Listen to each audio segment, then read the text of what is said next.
Maqaa Abbaa, kan Ilmaa, kan Hafuura Qulqulluu, Waaqa tokkoo, Amiin. Maatiin Waaqayyoo mana keessan teessanii kan sagalee Waaqayyoo waldaa qulqullootaa televezyiiniidhaan ilaaltan, biyya keessas biyya alas kan jirtan hunda keessan maqaa Waaqayyootiin akkam yoo nageessan, akkam barfattan. Amiin. Waaqni waaqotaa, gooftaan gooftootaa, gooftaan keenya Iyesuus Kiristoos maqaansaa kan kabajameef kan ulfaateen haa ta'u.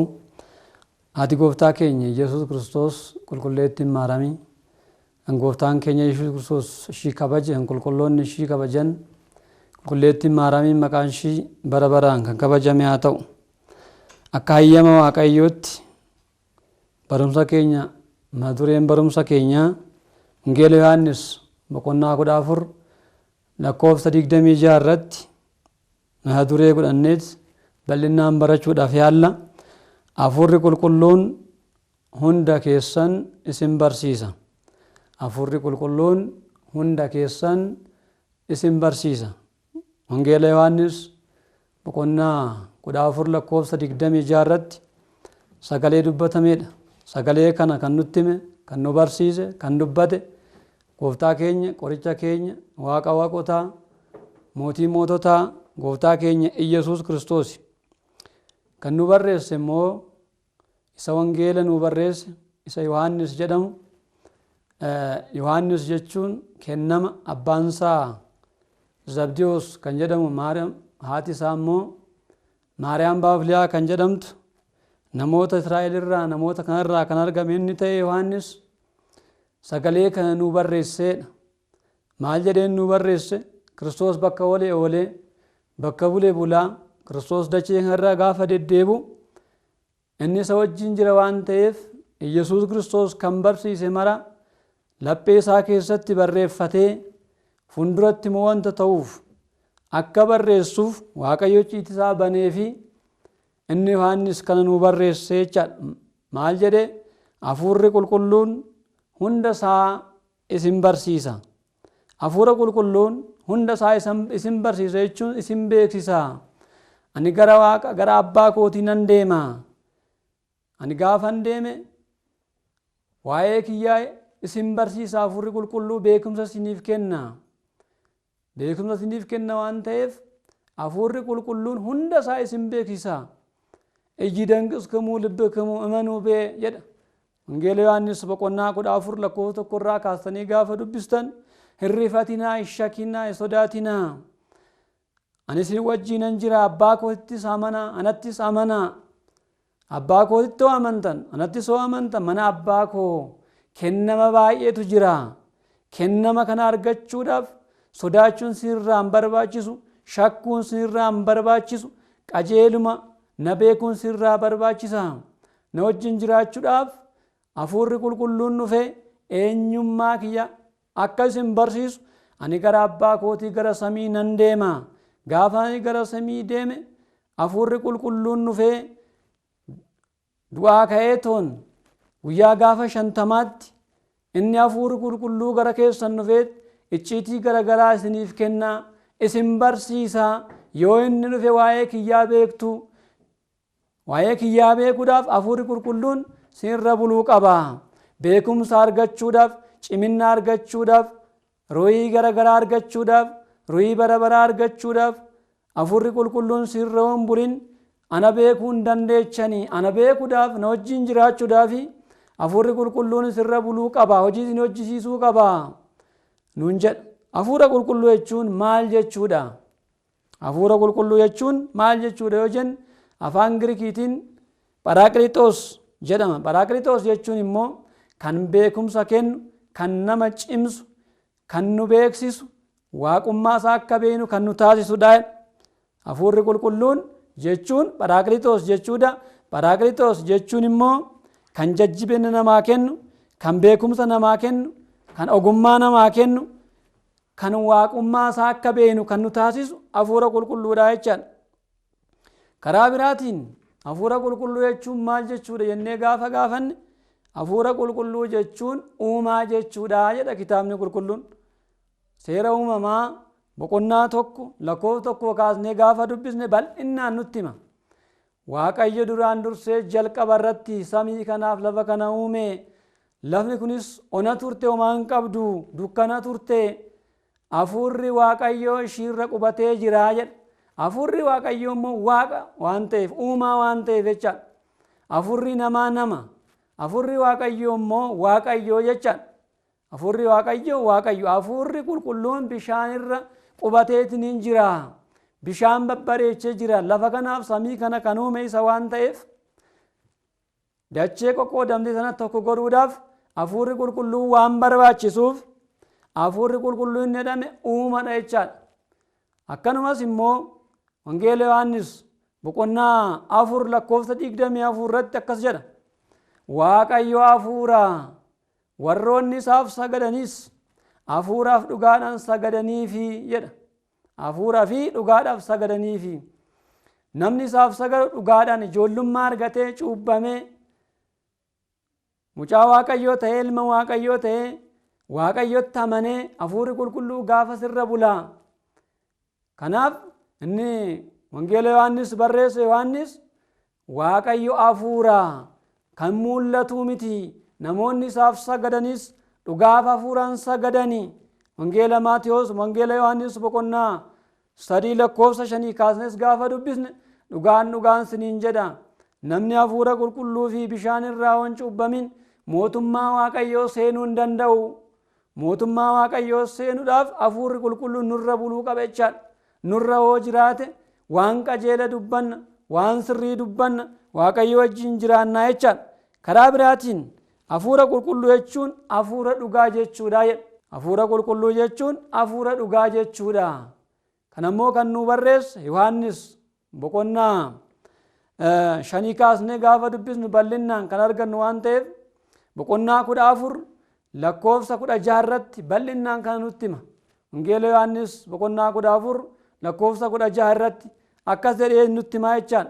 Hafuurri qulqulluun isa kan isin jajjabeessu, kan isin beeksisu, eenyummaa kiyya akka beektan kan isin godhu, inni hafuurri dhugaa kan addunyaan kun isa hin beekne, kan biyyi lafaa kun isa hin beekne, kan hafuurri xuraa'aan isa hin beekne, kan hafuurri qajeelaan qofni isa beeku, kan qulqullummaadhaan jiraatu isa beeku, inni gaafa dhufe eenyummaa kiyya isinitti hima, isin barsiisa.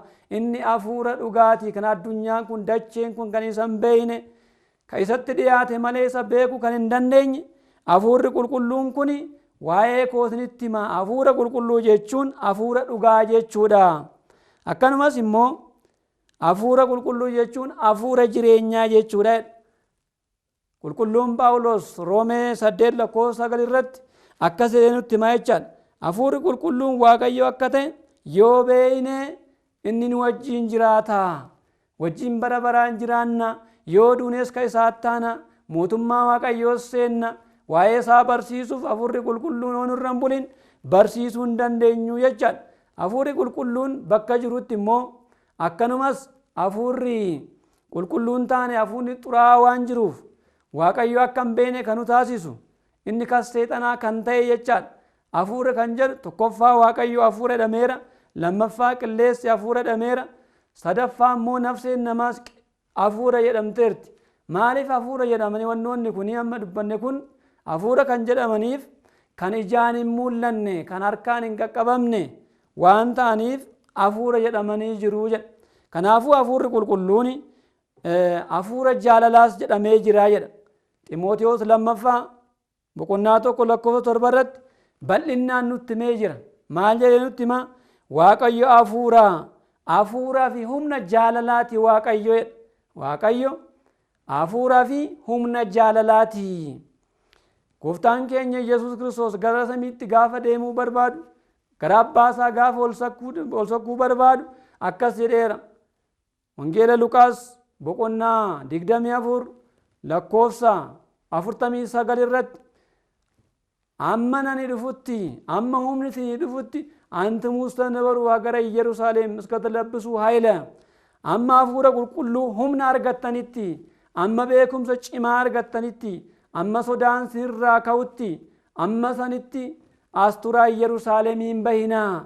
Yerusaalem yoo turtani hafuurri qulqulluun sinirra bule laphee tokkoon taati Yerusaalem turaa jedheeni jedhe. Wangeela Maatiyos boqonnaa 3 lakkoofsa 11 irratti illee inni Yohaannis gaafa dubbatu akkas jedha. Ani bishaanii sin cuupha, inni garuu ibiddaaf hafuura qulqulluudhaan sin cuupha jedheeni dubbateedha. Guyyaa gaafa har'aa Pharakiliixoos yookaan hafuurri qulqulluun isaan duuka bu'oota qulqulloota 12 fi warroota maatiiwwan 120 irra bulee jedha.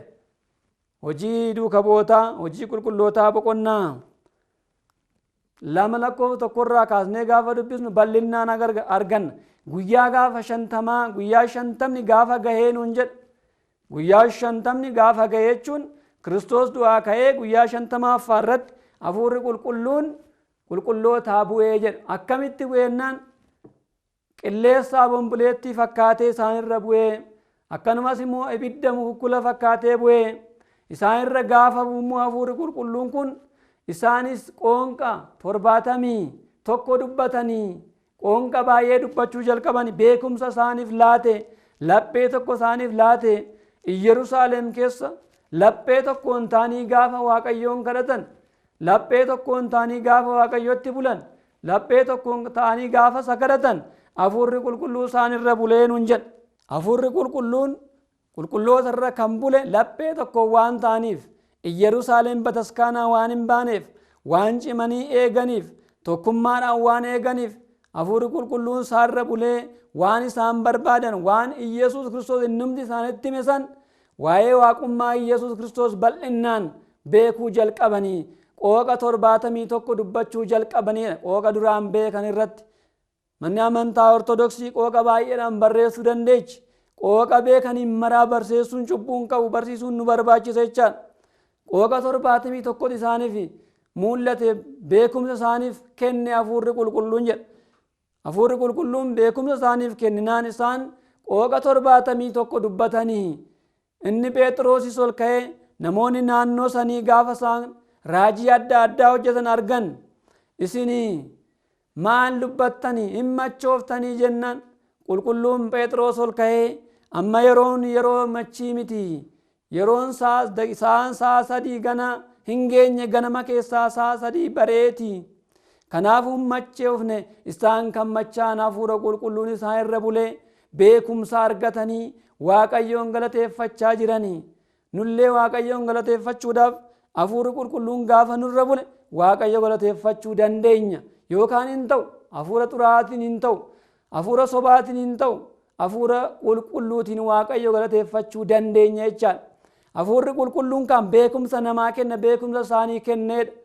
Inni Phexros gaafasuma san gaafuma hafuurri qulqulluun isaaf bu'e san wangeela barsiisuu jalqabe, nama 3,000 ennuma san amansiisee jedha. Hafuurri qulqulluun irra bullaan nama barsiisuu jalqabe. Innaa barsiisus namoonni humna qabanis, namoonni hin amananiis amananiif jedha. Amanuudhaaf hafuurri qulqulluun waan irra bule gaafa barsiisnu uummanni ni amanaa jechaadha. Phexros nama 3,000 barsiisee ofitti deebisee Waaqayyoon isaan beeksiseedha. Amanaa jedheeni.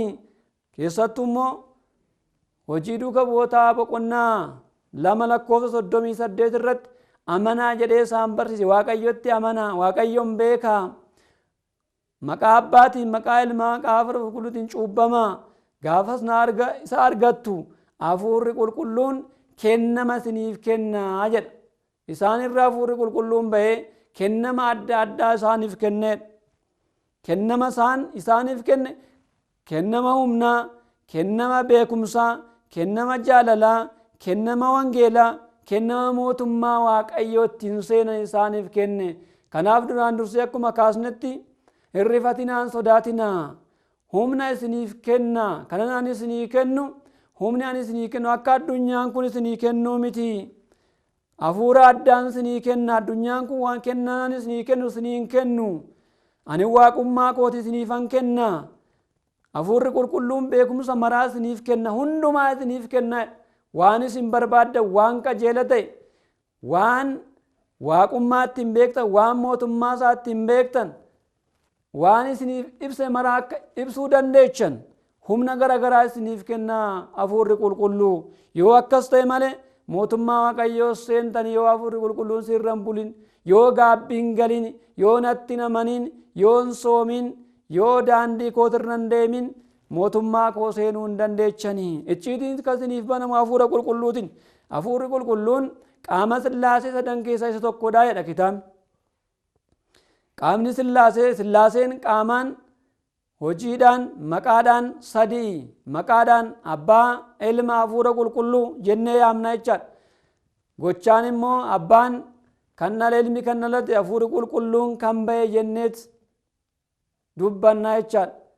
Akkanumas immoo qaamaan qaama abbaa, qaama ilmaa, qaama hafuura qulqulluu isa ijaan hin mul'anne waaqa tokko maqaan sadii jenna malee akkeenyaan, amalaan, waaqummaadhaan, addunyaa kana uumuudhaan, addunyaa kana dabarsuudhaan waaqa tokko jennee yaamna jechaadha. Kanaafuyyuu qaama Sillaasee keessaa inni tokko hafuura qulqulluudha. Hafuura qulqulluun waaqa jechaadha. Hafuura qulqulluun hafuura dhugaatii jechaadha. Hafuura qulqulluun hafuura uumaati. Akkamitti nurra bula hafuurri qulqulluun kun hoo jenne immoo yoo eenyu galateeffanne, waaqayyoo galateeffanne, waaqayyotti yoo bulle, yoo waaqayyotti amanne, yoo soomne, yoo isa kadhanne, yoo jaalala qabaanne, nama hunda wajjin nageenyaan yoo jiraanne hafuurri qulqulluun nurra bula. Kana qofaa miti. Isa Luqaas, wangeela Luqaas boqonnaa 1 lakkoofsa 49 kaasnee gaafa dubbisnu qulqulleetti naati teenya haadha gooftaa keenya Yesuus Kiristoos jedha. Gara biyya Yihuudaa deemteeti mana Zakkaariyaas seentee Elsaabeexiif nageenya dhaamtee fi gaafa nageenya Elsaabeexidhaaf kennitu qulqulleetti naati teenya haadha gooftaa keenya Yesuus Kiristoos maaramiin Elsaabeex irraa hafuurri qulqulluun bulee jedha. Hojii ishii hojjisiise jechuudha. Akkanettee galateeffatte ati dubartoota keessaa kan kabajamteedha, kan filatamteedha, kan waaqayyo si kabajeedha, kan waaqayyo deesseedha. Ati waaqaa gadi, lafaa oli hunda caaltaa. Akkanumas firiin garaa kee keessaa kan kabajameedha, kan ulfaateedha, kan hunda caaluudha, kan waaqeffamuudha jettee galateeffatte. Haadha gooftaa taatee gara koo dhufuu sirraan eeggamnatu gara kee dhufa malee jettee kasoomina dubbatte, jaalala dubbatte. Hafuurri qulqulluun kan nurra bulu haadha gooftaa keenya Yesuus Kiristoos yoo kabajne qofa. Yoo ishiin kabajin hafuurri qulqulluun nurra buluu hin danda'u. Yoo arrabaan jiraanne, yoo sobaan jiraanne, yoo nama ganuudhaan jiraanne, yoo waaqayyo ganuudhaan jiraanne, yoo gara bataskaanaan dhufne ta'e hafuurri qulqulluun nurra hin bulu. Maqaa maaramii yaamne taanaan akka Elsaabeex irra bulee hojii ishii hojjisiise hafuurri qulqulluun hojii hojjisiisuudhaaf maaramii maqaa ishii galateeffachuu nurraa eeggama. Maqaa ishii kabajuu nurraa eegama. Akkuma gooftaan keenya Yesuus Kiristoos ishii kabaje, akkuma qulqulloonni ishii kabajan, akkuma ergamtoonni ishii maqaa ishii yaamanii kabajan, hunda caaltaa waaqaa gadi akka keetiin jiru, qulqulluun akka keetiin jiru akka kabajanii hafuurri qulqulluun isaan irra bula. Isaan maatiiwwan 120 irratti gaafa hafuurri qulqulluun bulu qulqulleetti naati teenya maaramiis wajjin jirti. Hafuurri qulqulluun nurra buluudhaaf haadha gooftaa keenya Yesuus kabajuu fi galateeffachuun nurraa eeggama jechaadha. Yoo kana goone qofa hafuurri qulqulluun nurra buluu danda'a. Yookaan nurra hin bulu jechaadha. Yeroo ammaa nuyi akkamitti hafuurri qulqulluun nurraa buluu jenne giiftii teenya haadha gooftaa Yesuus Kiristoos kabajuun nurraa eeggama. Yoo san goone mootummaa waaqayyoo seenuu dandeenya. Akkuma qulqullootaa laphee tokko hin taane bataskaana keessa taane bataskaana yeroo mara sanbata yeroo mara gaafa ayyaanaa deema gaabbii galaa.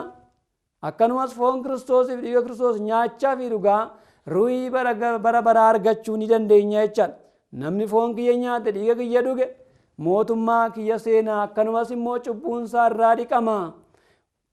Jireenya bara baraas jiraata.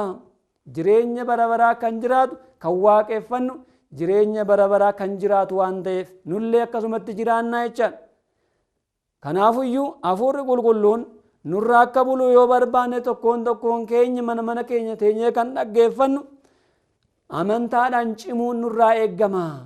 Namni amantaadhaan cime immoo waaqayyo argata. Amantaan daandii waaqayyo ittiin argannu waan ta'eef ittiin waaqeffannu, mana isaa dhaqnee ittiin galateeffannu, sagannu amantaadhaan waan ta'eef daandiin guddaan amantaa waan ta'eef amantaa irra deddeebine mootummaa waaqayyoo seenna. hafuurri qulqulluus nurra bulaa jechaadha. Amantaadhaan deddeebi'uu qofa osoo hin ta'in hojii hojjechuun nurraa eegama.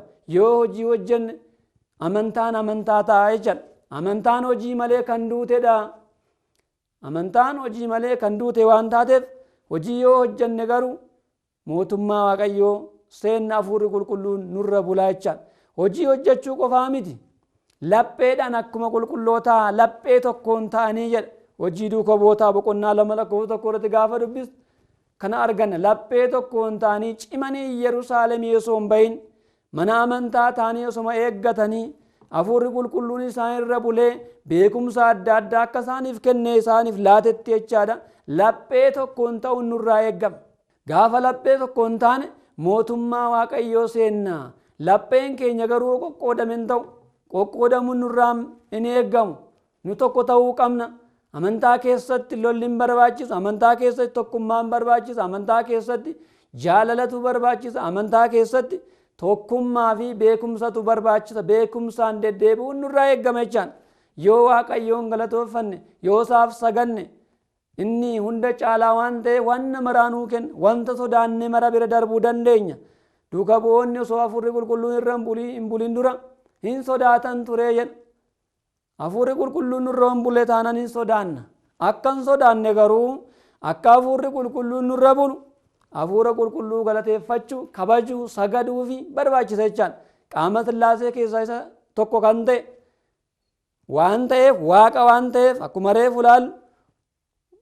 Kanaafuu hundi keenyayyuu hafuura qulqulluu kabajuun nurraa eegama. Waaqa ta'uu beekuun nurraa eegama jechaan. Kana yoo beekne nurra bula hojii nu hojjisiisa jechaadha. Isaan irra bula jechuun maal jechuudha gaafa jenne hojii adda addaa beekumsa adda addaa dhugaa akka dubbatan isaan taasise jechuudha malee san dura isaan irra hin bulle jechuu miti. Gaafa isa wajjin deeman yeroo hundaa hafuurri qulqulluu isaan wajjin jira. Hojii addaa hojjechuudhaaf mootummaa waaqayyoodhaaf seenuudhaaf jabaachuudhaaf cimuudhaaf hafuurri qulqulluun ibiddaan fakkeeffamee isaan irra bulee. Akka ciman isaan taasisee qooqa 71 dubbatanii mootummaa waaqayyoon namoota seensisuus ofiifis seexana baasu du'aa fayyisuu jalqabanii nuun jedhe. Kanaafuu nullee yoo akka duuka bu'oota qulqullootaa taane akka hawaariyaatotaa yoo taane akkasuma seexana garagaraa namarraa baasu akkanumas amantaadhaan nama cimsiisu namoota booji'uu gara waaqayyootti deebisu waaqa akka beekan taasisuun nurraa eegama jechaadha. Yoo akkam taane akka abbootii keenyaa akka seera abbootii keenyaatti yoo deddeebine amantaadhaan kan cimne yoo taane amantaa fuulduratti wanta ta'u kan namatti agarsiisu waan ta'eef qulqullummaadhaan deddeebine mootummaa waaqayyoo seenuudhaaf cimuun nurraa eegama jechaadha. Kanaaf inni Zakkaariyaas jedhamu abbaan Yohaannis innillee akkanumatti raajii dubbachuu jalqabee jedha. Wangeela Luqaas boqonnaa 1:60 kaasnee gaafa dubbisu bal'inaan nutti hima. Warra tokko keessatti hafuurri qulqulluun bulee Elsaabeet irra bulee akka ishiin maaramii galateeffattu akka ishiin waaqayyo galateeffattu akkuma ishii taasise sanitti Zakkaariyaas irra bulee illee raajii akka dubbatu isa taasise. Phexros irra illee bulee akkasumatti du'aa akka kaasu dhibamaa akka fayyisu isa taasisee jechaan. Ofiifis akka hin sodaanne amma wareegamuutti akka ga'u isa taasisee jechaadha. Eenyu hafuura qulqulluun isa jajjabeesse. Hafuura qulqulluun akka nu jajjabeessu yoo barbaanne mana amantaa dhufnee gaabbii galuun isa duraati jechaadha.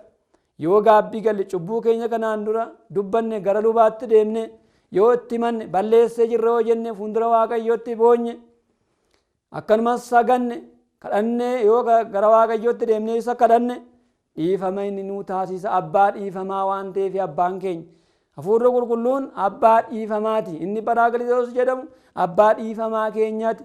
Cubbumaa soo dalagaa jirru nu dhiisa gaabbii galan jedheeti jechaadha. Kanaafuu hundi keenyayyuu gaabbii galuun nurraa eegama. Hojii gaarummaa, hojii tolummaa hojjechuudhaaf, mootummaa waaqayyoo seenuudhaaf, mana amantaa yeroo mara dhufnee galateeffachuu, siyaasaa garagaraa keessaa baaneetoo waaqayyoo waaqeffachuu, waaqayyootti boo'u, jaalala maatii keessatti horachuun nu barbaachisa. Yoo kana goone gara mootummaa waaqayyoo ofiifis seennaa namallee seensisuu dandeenya jechaadha. Yoo kana hin taane garuu hafuurri qulqulluun kun nurra hin bulle taanaan dhugaa dubbachuu hin dandeenyu. Namni hafuurri qulqulluun yoo irra bule dhugaa dubbata, soban dubbatu. Murtiin isaallee dhugaadha, murtiin isaallee sirriidha, murtiin isaallee qajeelaa ta'a. Yoo akkas hin taane murtiin isaa soba ta'a jechaadha hafuurri qulqulluun yoo irra hin bulin. Kanaaf Wangeela Yohaannis boqonnaa 14 lakkoofsa 26 irratti hafuurri qulqulluun isa hundaa isin barsiisa, isin qajeelcha, isin beeksisa, waaqummaa koo isin barsiisa, eenyummaa koo isin barsiisa, yeroo maraayyuu akka obsitan isin taasisa, akka qajeelummaa hojjetan isin taasisa, akka galatuu anaaf kennitan isin taasisa, na wajjiin akka jiraattan isin taasisa, akka narraa fagaanne isin taasisa hafuurri qulqulluu. Amma sanitti jedheen Yerusaalem turaa jedheen Yerusaalem waan turaniif bataskaana jechuudha fakkeenyi. Nullee bataskaana keessoo turre mootummaa waaqayyoo seenuu hin dandeenyaa jechaadha. Kanaafiyyuu akkuma hawaariyaatotaa mana amantaatti laphee tokko hin taane maaramii galateeffachaa, waaqayyoon galateeffachaa, waaqummaa isaa beekaa, mootummaa waaqayyoo seenuudhaaf qophaa'uun nurraa eeggama. Wantoota addunyaa kanarraa mara lafa kanarra jiran mararraa ba'uun nu barbaachisa. Dhugaa irratti murtaa'uun nu barbaachisa. Maaliif abbaan keenya hafuurri qulqulluu dhugaa waan ta'eef waan qulqulluu irra deddeebi'uu qabna. Maaliif hafuurri qulqulluun dhugaa waan ta'eef. Hafuurri qulqulluun immoo nama qulqulleessa, ka adda nama taasisu waan ta'eef, cimina kan namaa kennu waan ta'eef, mootummaa waaqayyoo kan nu seesisu isa waan ta'eef, inni biyyi lafa kanaa kun, inni foonii kun bu'aa hin qabu. Bu'aa kan inni qabu kan mootummaa waaqayyoo nu seesisu waa'ee hafuuraa hojjenne, hafuura qulqulluudhaan yoo deddeebine, waaqayyootti yoo bulle mootummaa waaqayyoo seennaa jechaadha. Kanaafiyyuu hafuurri qulqulluun hunda isaayyuu isin barsiisa jechuun beekumsa isinii kenna. Beekumsa addunyaan kun isiniif hin kennine inni isiniif kenna, isin barsiisa. Waaqummaa koo isin barsiisa, tokkummaa koo fi maqaadhaan sadi ta'uu koo isin barsiisa jechuudha.